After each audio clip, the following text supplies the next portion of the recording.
సాయంత్రం అవ్వగానే పొట్టిదయానికి కిన్ను రూపం వచ్చేసింది. వాడికి ఇష్టమైనవన్నీ వండి పెట్టారు వాళ్ళ అమ్మ నాన్నమ్మ.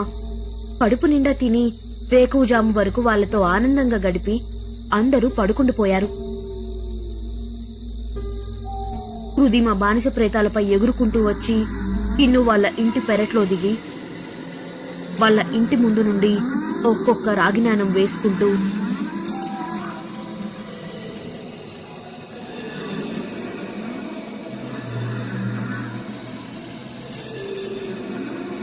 శ్మశానంలో రోకలి బండ వరకు వెళ్లి